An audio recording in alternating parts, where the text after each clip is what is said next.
Bonjour tout le monde et bienvenue sur Money Tree, le podcast qui vous parle d'investissement et de finances personnelles au sens large et sans tabou. Je suis Julien Calamotte, investisseur passionné et auteur du livre à succès S'enrichir grâce à l'immobilier. J'avais envie de partager ma façon d'investir, forcément, mais également de découvrir avec vous de nouvelles façons de faire fructifier notre argent. C'est pourquoi j'ai créé ce podcast pour y recevoir des invités qui nous partagent leur savoir et leurs expériences en toute simplicité.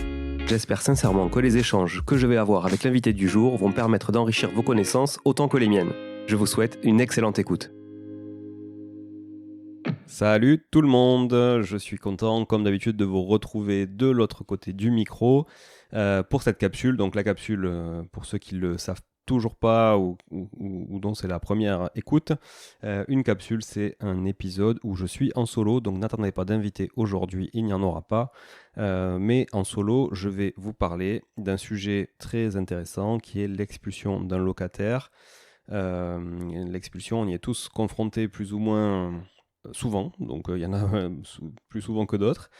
Et donc, je voulais développer un propre exemple perso pour que vous puissiez vous rendre compte un peu de l'inertie aussi qu'il y avait dans toutes ces démarches et de l'importance notamment d'anticiper les choses.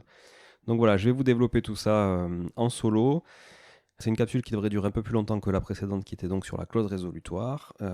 Je vais avant tout vous remercier pour toujours vos partages, votre feedback qui est super intéressant à chaque fois pour moi, pour faire évoluer le podcast et puis aussi pour me motiver très clairement à continuer dans ce sens.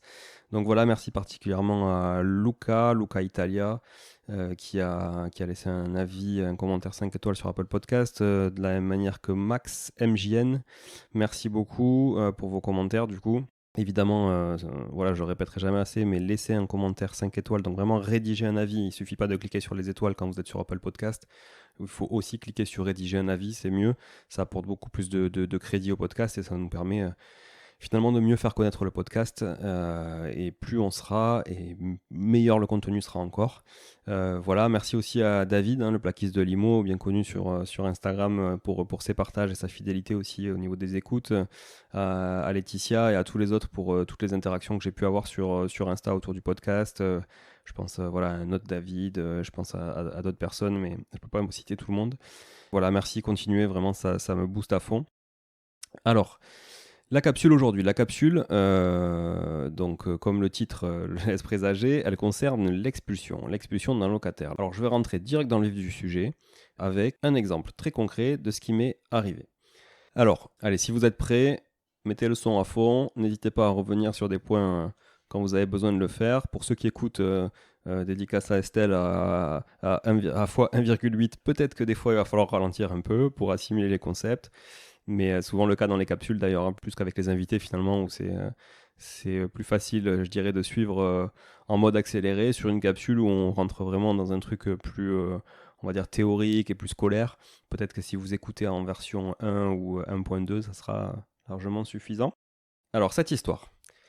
Donc, tout démarre en septembre 2020, quand je repère une anomalie sur un marché que je connais très bien. J'appelle anomalie de marché une bonne affaire, sur le papier, en tout cas, que l'on croise rarement au détour des annonces ou des biens off-market que l'on peut me proposer. Okay, donc parce que même en bon off-market, quand on me propose quelque chose, souvent, c'est pas l'affaire du siècle, voilà, clairement qu'on se le dise.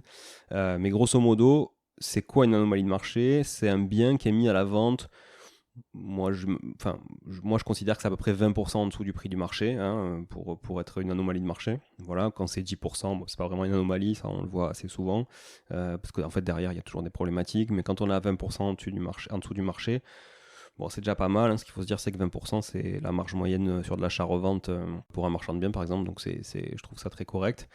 Voilà. Allez, je vous donne les chiffres du coup. On est dans une ville de plus de 60 000 habitants. Il s'agit d'un studio d'une vingtaine de mètres carrés en plein cœur de la ville, dans un très bel immeuble, mis à la vente au prix de 49 000 euros. Je vous vois faire des crises cardiaques, les Parisiens. Je ne viendrai pas vous faire du bouche à bouche, je vous le dis direct. 49 000 euros, un studio, oui, ça existe. Voilà, on n'est pas tous à 300 000 euros le studio ou à 250 000 euros. Ça existe, et pas forcément que dans les campagnes profondes, parce que dans les campagnes profondes, on serait d'ailleurs plus à 25 000 ou 30 000 euros. Mais voilà, on est dans une ville, encore une fois, qui est plutôt dynamique. Alors le hic, bien sûr, Et c'est pour ça que la valeur de ce bien est décotée, c'est que cet appartement, il est loué en bail nu. C'est ça qui fait la différence, attention, par rapport notamment au congé que vous pouvez donner à votre locataire, depuis le 1er novembre 2015. Un locataire qu'on appellera Monsieur M. Ça, c'est pour que vous ne puissiez pas retrouver le locataire en question, avec un loyer de 280 €, charges comprises. Donc 260 plus 20 € de provision pour charge, pour être précis. Le bail nu, pour info, c'est une galère sans nom pour un propriétaire. Il est extrêmement protecteur pour les locataires depuis la loi de 1989. C'est une loi qui tendait à améliorer les rapports locatifs, soi-disant. Tu parles, c'est juste un truc pro-locataire et qui met énormément de contraintes sur le dos du propriétaire, en fait. Donc, quand vous entendez parler d'un bail loi 89, dites-vous que c'est du nu, ça c'est sûr, location nue, et que ça va être très compliqué.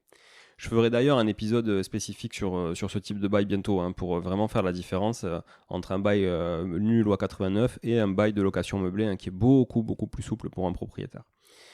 Donc la première chose à faire quand on lorgne sur un bien loué, c'est de demander le bail et de vérifier qu'il soit suffisamment bien rédigé, déjà pour voir si c'est nu ou meublé, parce que si c'est mais ça j'y reviendrai dans une autre capsule, mais en tout cas, voilà, parce qu'il y a des baux meublés aussi qui sont pas bien rédigés et qui du coup sont considérés par le juge comme un bail nu, mais ça j'en reviendrai dans une autre capsule. Mais surtout ce bail, il faut qu'il contienne une clause résolutoire, ce qui est absolument essentiel pour engager des démarches de résiliation de bail en cas d'impayé.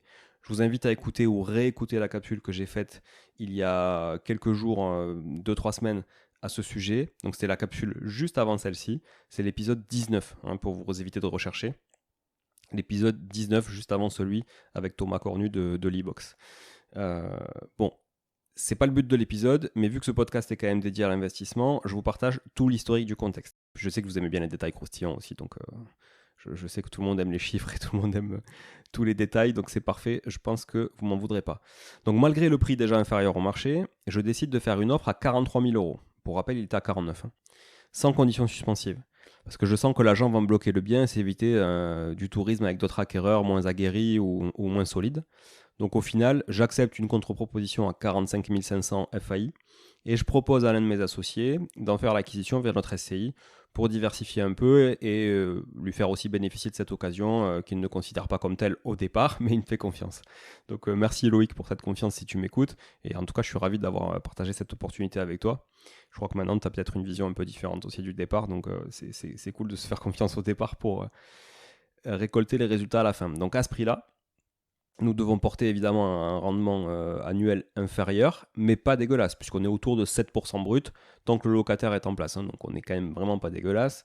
Et pour info, le loyer de marché sur ce type de bien, en meublé, c'est à peu près 450 à 500 €. Et donc on sera à plus de 10% de rendement au bout du compte quand on aura sorti ce locataire et puis voilà, où le locataire sera parti, parce que voilà, à ce moment-là on ne se doute pas qu'on va le sortir, mais évidemment on n'a pas trop envie de le garder non plus, quoi. Donc là pour rappel il est loué donc 280 €, charges comprises comme je disais au début, donc on a quand même un sacré gap et un rendement brut à aller chercher vraiment intéressant. Donc notre but c'est quoi ? C'est de ne pas garder le locataire en place, évidemment, et on sait que c'est le genre de profil qui nous facilitera la tâche. Voilà, je ne rentre pas sur les détails, mais voilà, il y a plein de choses qui nous font dire que ce locataire-là, il nous facilitera les choses si on veut le sortir parce qu'il va se mettre en défaut au bout d'un moment. Donc dans l'intervalle, le projet s'autofinance grâce à la CAF, donc on ne perd pas notre temps, même s'il part jamais, d'autant que l'appart n'est pas des plus qualitatifs aujourd'hui, mais il n'est pas franchement dégueu non plus. Permis de louer a été accordé par la mairie en l'état. Le permis de louer, pour ceux qui ne le savent pas, donc, c'est quelque chose qui est mis en place dans plus de 450 villes en France. J'ai fait une capsule spécifique le 23 novembre 2022 sur ça. C'est l'épisode numéro 16. Je vous invite vraiment à l'écouter parce que c'est très très intéressant. On parle de logement décent et on parle de permis de louer. Beaucoup de villes vont y passer dans les années à venir, c'est certain.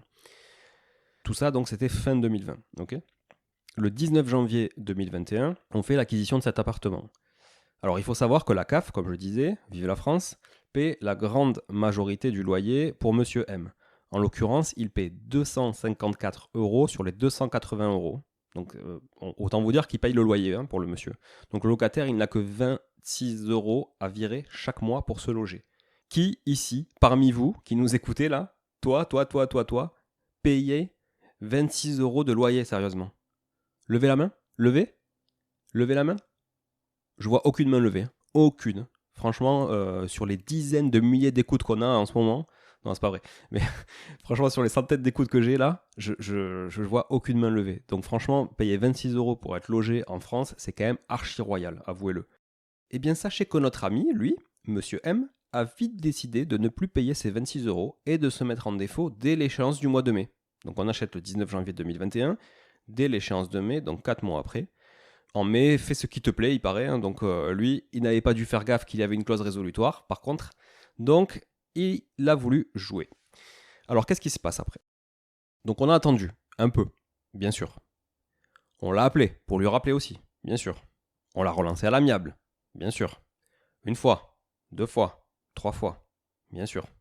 Et puis, nous avons surtout voulu sauter sur l'opportunité pour le sortir. Et puis on en avait un peu marre aussi d'être pris pour des pigeons peut-être. Donc on est passé aux choses sérieuses. Le 10 août 2021. Donc ça lui a laissé un peu de temps quand même. Hein. De mai, il a arrêté de payer en mai. Voilà, on arrive nous 2-3 mois après. Le 10 août 2021, on délivre un commandement de payer par voie d'huissier pour une dette de, attention accrochez-vous, 104 €. Soit 4 fois 26 €. Vous suivez. 4 mois de retard, 26 € il devait payer lui par mois puisque la CAF continue à nous régler les 254 €. Et on lui demande de justifier l'occupation effective du logement. Alors, parenthèse là-dessus, toujours ajouter cette demande pour avoir une raison de plus d'aller en procédure, même si dans les faits, je ne suis pas certain que ça tienne longtemps dans une procédure. Mais bref, en tout cas, ça fait une raison de plus s'il ne se manifeste pas. À partir de là, le gentil monsieur M a 2 mois pour régulariser sa situation. Évidemment, il ne l'a pas fait. À quoi bon? Les propriétaires sont gavés de toute façon, sinon ils seraient locataires au crochet de la CAF eux aussi, donc je vois pas pourquoi j'irais payer mes 26 € pour leur faire plaisir, quoi. Donc le 11 octobre, 2 mois plus tard donc, pour rappel, on délivre un commandement de payer le 10 août 2021, ça vous évite de rembobiner. Donc 2 mois après, le 11 octobre, hein, donc le 2 mois après c'est le 10, nous, le 11 octobre, la clause résolutoire, elle est réputée acquise et la demande d'expulsion est donc fondée. Pour rappel, écoutez et réécoutez la capsule de cette clause résolutoire, essentielle dans un bail. Capsule numéro 19. Grosso modo, elle permet de résilier le bail du fait du manquement du locataire à ses obligations sans décision de justice. Le 9 décembre, donc encore 2 mois après, on valide l'assignation avec notre avocat. Le 23 décembre, notre avocat assigne M. M en référé, en lui souhaitant un joyeux Noël. Une date d'audience est prévue début avril 2022. Elle ne peut de toute façon pas être positionnée trop tôt car la loi prévoit que l'huissier transmette l'assignation à la préfecture au moins 2 mois avant l'audience, afin de permettre d'étudier avec le locataire une possibilité de relogement. Voilà aussi pourquoi il y a un peu d'inertie dans la justice en France. Monsieur M, évidemment, ne se présente pas à l'audience et n'est pas non plus représenté. À quoi bon prendre un avocat? À quoi bon y aller? On s'en fout. De toute façon, on est en France, on vit au crochet de la société, c'est génial. Pour l'anecdote, notre avocat n'y croyait pas du tout, parce qu'il suffisait à Monsieur M de solder sa dette de quelques dizaines d'euros pour faire annuler la procédure. Nous étions persuadés que Monsieur M ne se présenterait même pas et paierait encore moins sa maigre dette qui avait un peu grossi depuis d'ailleurs, mais bon, ça l'a pas trop inquiété. Donc fin mai, 2 mois plus tard, après l'audience donc de début avril, on apprend que le délibéré est reporté car le bail transmis n'est pas suffisamment lisible pour le juge. Bon, j'avoue, à force d'être scanné et rescanné par tous les intervenants au dossier, t'es pas très lisible. Mais bon, franchement, il a vraiment fait du zèle sur ce coup-là, parce que c'était quand même évident que la clause résolutoire était là. Après, oui, elle n'était pas vraiment hyper méga lisible dans son ensemble, mais bon, elle était là, et franchement, le mec est en défaut. Enfin, je veux dire, qu'est-ce qu'il faut de plus pour virer un locataire, quoi. Bref. Nous arrivons quand même à remettre la main sur le bail initial via l'ancien propriétaire qui nous avait vendu l'appartement. Donc toujours garder de bonnes relations et les contacts avec des personnes qu'on croise dans sa vie, ça peut toujours servir. Et surtout, soyez toujours intègre et clean vis-à-vis de tout le monde, parce que vraiment, on ne sait jamais de qui et de quoi on a besoin dans la vie. Ça, c'est une petite parenthèse mindset et psycho. Mais notre avocat transmet vite le doc et le délibéré tombe le 27 juin et nous donne gain de cause. Donc le 27 juin, on est plus d'1 an après le premier impayé, puisque le premier impayé, pour rappel, c'était en mai 2021. Là, on est le 27 juin 2022 et on a gain de cause. Quelques jours après, le 1er juillet, on fait signifier l'ordonnance du référé par huissier à Monsieur M, qui a donc 2 mois pour quitter les lieux gentiment. Il y a toujours des délais de 2 mois. Donc Donc le jugement le condamne aussi à nous verser les loyers impayés, bien sûr, mais également une indemnité d'occupation jusqu'à ce qu'il libère les lieux, ainsi qu'au paiement des dépenses. Les dépenses, c'est quoi? C'est les coûts de l'huissier, par exemple. Voilà, c'est classique. Entre-temps, en août 2022, la CAF stoppe les versements car nous avions déclaré M. M comme étant en impayé. Donc là, en plus des 26 € que lui ne payait pas, la CAF arrête de payer 254 €. Donc là, pour nous, ça commence plus à peser au niveau de la trésorerie, alors que jusqu'à présent, ça pesait pas trop. Avec du recul, honnêtement, et vu qu'on touchait directement ces aides, je suis pas certain que nous aurions dû le faire, parce qu'on s'est un peu puni tout seul. Donc on n'aurait peut-être pas dû le déclarer en impayé à la CAF aurait continué, et voilà, au moins on aurait touché nos 254 € chaque mois. Donc début septembre, après les 2 mois de délai, l'huissier fait une tentative d'expulsion infructueuse, mais constate une occupation certaine du logement. C'est comme ça que ça s'appelle. Aussitôt, l'huissier demande la réquisition de la force publique auprès du préfet. Ça, on ne peut le faire qu'à partir du moment où le locataire n'a pas quitté les lieux dans les 2 mois qu'il avait pour le faire au départ. Okay. Donc, l'huissier fait cette demande auprès du préfet. À ce moment-là, la trêve hivernale, elle commence dans moins de 2 mois et on commence à se dire que ça va être très très très très short. La trêve hivernale, pour ceux qui ne le savent pas, s'applique du 1er novembre au 31 mars chaque année, et durant cette période, l'expulsion d'un locataire ne peut pas avoir lieu et doit être reportée au 1er avril. Ça nous ferait donc perdre 5 mois de plus, alors qu'on a déjà perdu plus d'1 an. Au-delà du timing, notre avocat nous avertit aussi sur le fait que le préfet peut ne pas accéder à notre requête, et donc à celle de l'huissier, de la réquisition de la force publique. Pourquoi ? Parce que les dettes seraient trop faibles. Et apparemment, oui, ça arrive que le préfet puisse refuser ça, notamment en fonction de son bord politique. Voilà. Et finalement, j'ai envie de dire alléluia, le 10 octobre 2022, on obtient du préfet le CFP. Le CFP, c'est quoi ? C'est le concours de la force publique, à compter du 20 octobre, soit une dizaine de jours avant le début de la trêve hivernale. Donc là, autant vous dire qu'on est bien. Mon associé, il y croyait pas du tout. Hein, Loïc, j'espère que tu peux confirmer. Oui, je confirme. Non, il confirme. Franchement, le 20 octobre, on était bien juste avant la trêve hivernale. C'était super. Donc là, on est bien. Le 20 octobre, me voilà donc en mode touriste observateur. Oui, parce qu'en fait, je suis pas censé être là. Le propriétaire n'est pas censé être là dans cette procédure. Donc je suis avec notre huissier, parce qu'on a un huissier avec qui on commence à avoir l'habitude de travailler, malheureusement, un serrurier et des agents de la police nationale. Il est 8h du matin, on rentre dans l'immeuble, on se rend jusqu'à l'appartement situé tout en haut de l'immeuble. Un des agents de police frappe très fort à la porte en disant que c'est la police et qu'il faut ouvrir. À mon avis, il a réveillé tout l'étage d'ailleurs, pas que Monsieur M, mais il a surtout quand même réveillé Monsieur M, qui comatait paisiblement dans le studio de 20 mètres carrés avec 2 de ses pairs. Oui, 3 grands bonhommes dans un studio. Et quand je dis grand, c'est grand. Il y avait 2 baraques, si bien que l'agent de police me dit en rigolant, mais pas trop quand même, « Ouf, ils sont solides, on aurait dû venir à 3. » Parce qu'il était accompagné d'une collègue à lui, ils étaient que 2, de bonne humeur, mais quand il les a vus sortir, ça a fait un peu d'ombre. Bon, enfin, c'était pas très rassurant ça, monsieur l'agent, si vous m'écoutez, franchement, voilà.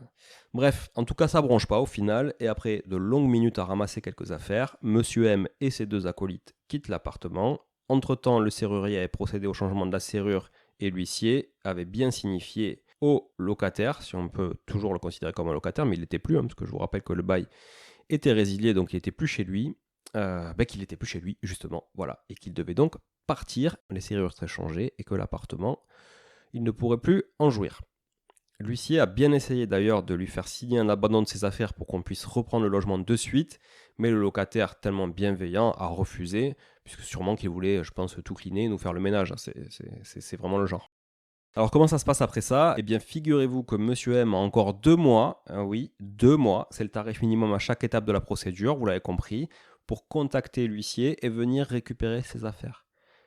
Et le pauvre Chou, comme il a des lacunes organisationnelles, parce que c'est pas un roi de la logistique, il est revenu une fois quelques semaines plus tard pour récupérer quelques trucs. Là, l'huissier a encore voulu lui faire signer l'abandon du reste, mais il n'a pas voulu, en disant qu'il allait repasser pour récupérer les affaires. Tiens, devinez d'ailleurs qui va payer les allers-retours de l'huissier pour que ce connard récupère ses affaires. J'ai envie de dire ses merdes aussi. Bref, je m'emballe un peu, mais Parce que bon, même s'il a été condamné à tout payer, autant vous dire que c'est pas le genre à laisser du pognon sur son compte pour se faire prélever tranquillement par un huissier. J'enregistre cet épisode le 24 décembre. Donc je peux vous dire maintenant qu'on a récupéré les clés chez l'huissier le 21 décembre, il y a 3 jours, puisque c'était la date limite. Il n'est pas revenu une deuxième fois chercher ses affaires.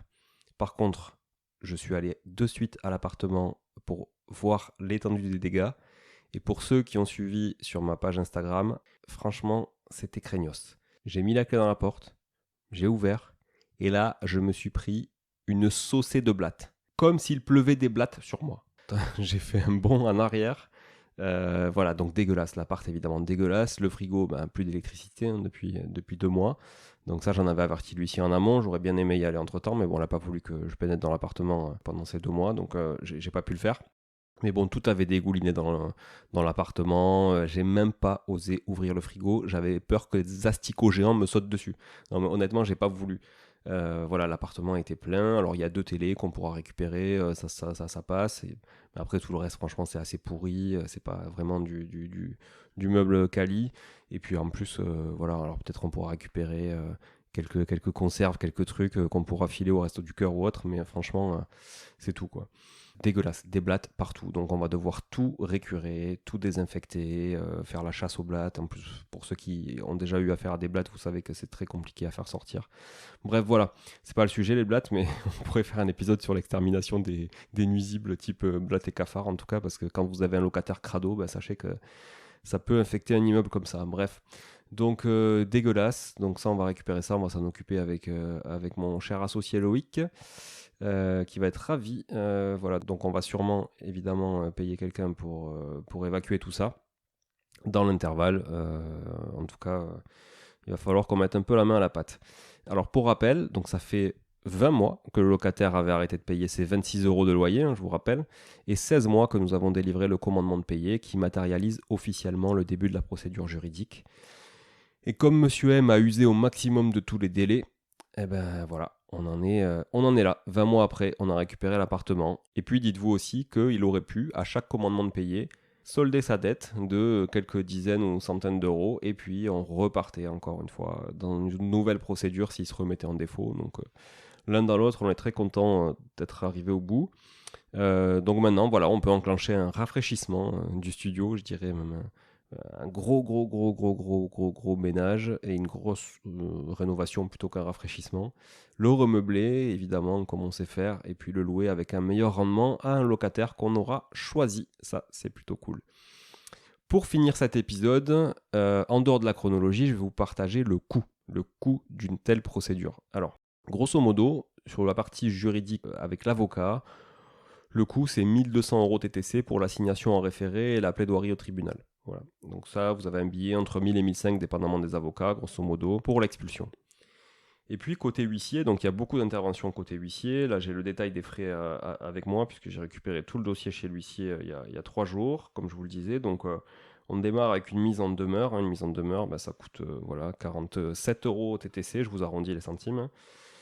Après, donc ça c'était en août 2021, le premier frais d'huissier, et puis après on a la notification de l'expulsion, donc l'assignation en référé, une autre notification d'expulsion aussi pour le mois de décembre, bref, etc.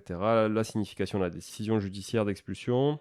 Bref, à chaque fois on a des coûts qui oscillent entre autour de 50 à 70 € par acte, procès-verbaux, la tentative d'expulsion, les déplacements, etc. On a le serrurier, 126 €. On a le PV d'expulsion qui est le plus cher, qui est 281 € TTC. Bref, au final, on arrive à un coût global de procédure huissier de 1219 €. Donc 1219 € auxquels s'ajoutent les 1200 € de l'avocat, donc vous pouvez compter environ 2500 € de procédure pour une procédure d'expulsion. Voilà. Donc dépendamment du prix du loyer, ça peut aussi être proportionnellement conséquent ou moins conséquent, mais en tout cas voilà, comptez 2500 €, nous c'est ce qu'on a payé sur l'expulsion. Nous, c'est ce qu'on a payé sur une expulsion donc globale, vraiment de A à Z. On ne peut pas faire plus long, de la première mise en demeure de l'huissier jusqu'à vraiment l'utilisation de la force publique. Donc là, on est vraiment allé très très loin. Alors, c'était pas ma première expulsion en tout cas, mais bien la première sur laquelle il a fallu faire intervenir la force publique. Chaque jour est un apprentissage, ne l'oubliez pas, on se ferait bien chier sinon, hein, non. Donc du coup, Voilà, moi ça m'a permis d'apprendre pas mal, je suis très content d'ailleurs de vous partager tout ça. Et si je peux vous donner un seul conseil tiré de mes expériences d'expulsion, que ce soit celle-là ou d'autres qui se sont passées de manière un peu plus, on va dire, conventionnelle, enclenchez de suite une procédure au moindre faux pas. Que le locataire soit sympa, pas du tout, qu'il soit étudiant, qu'il soit actif, qu'il soit chômeur ou peu importe, commencez par lui envoyer un email au bout de 8 jours de retard.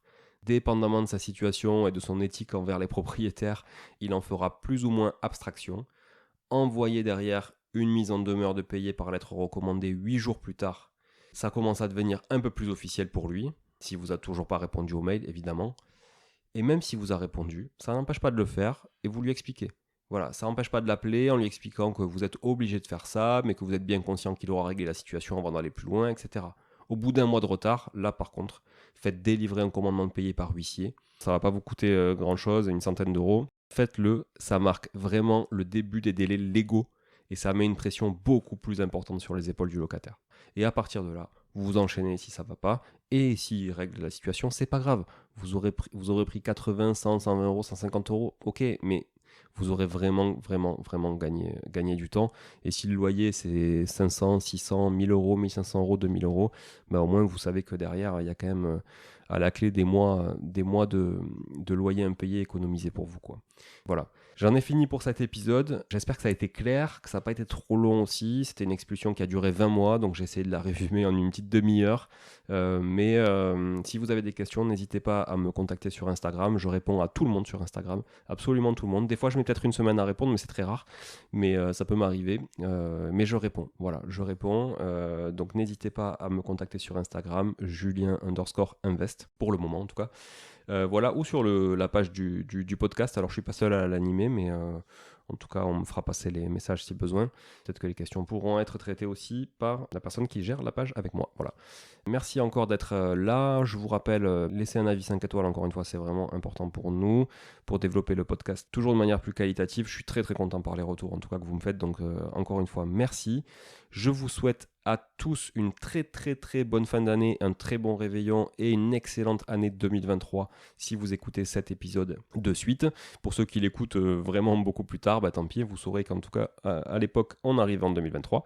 Restez comme vous êtes, je reste comme je suis et tout roule. Merci encore, à très vite. Ciao ciao.